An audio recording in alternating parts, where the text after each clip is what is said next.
জান্নাতে যেটা চোখে লাগবে ওটা তোমার নেয়ামত। এই ষষ্ঠ, সপ্তম আরেকটা আছে, আল্লাহ বানায় লুকায় রাখছে, লুকায় মাঝে মাঝে জান্নাতির সামনে দিয়া জান্নাতিকে অবাক করে দিবে, অবাক আশ্চর্যান্বিত করে দিবে। চলেন একটা দুটা শুনাই। একদিন দেখা যাবে জান্নাতে আল্লাহ একটা ফল পাঠায় দিছে, একটা ফল। জান্নাতি হাতে নিয়ে দেখবে এই ফলটাই ওর সামনে গাছে জ্বলতেছে, ওর জান্নাতি আছে গাছে জ্বলতেছে।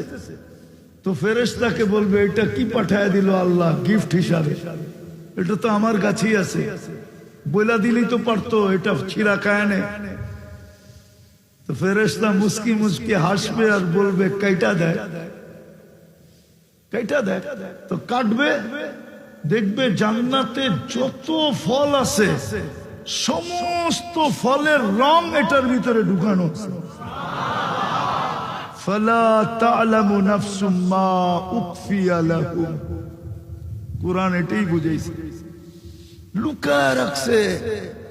নাকের কাছে নিবে, দেখবে জান্নাতে যত ফল আছে সমস্ত ফলের ঘ্রাণ এটার ভিতরে ঢুকানো আছে। দিবে মুখে, দেখবে জান্নাতে যত ফল আছে সমস্ত ফলের স্বাদ এটার ভিতরে ঢুকে আছে। খায়া তো অবাক হয়ে যাবে, কেমনে হলো এটা। তো ফেরেশতা দুনিয়ায় মনে হয় তুই কোরআন পড়স নাই, ফালা তা'লামু নাফসুম মা উখফিয়া লাহুম, আল্লাহ বলে দিছিল লুকায় রাখছি এরকম এরকম জিনিস বানায়, যেটা দেখা তুমি অবাক হয়ে যাবে। জান্নাতে দুইটা সমুদ্র সৈকত আছে, কয়টা?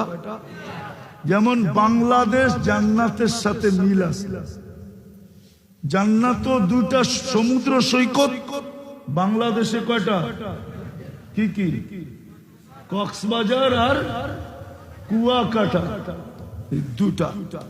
জান্নাত দুটা সৈকত আছে, যাবে প্রত্যেক এলাকা ভিন্ন ভিন্ন থাকবে।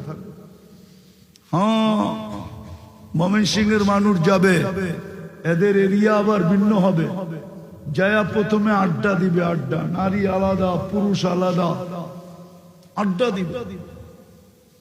তারপরে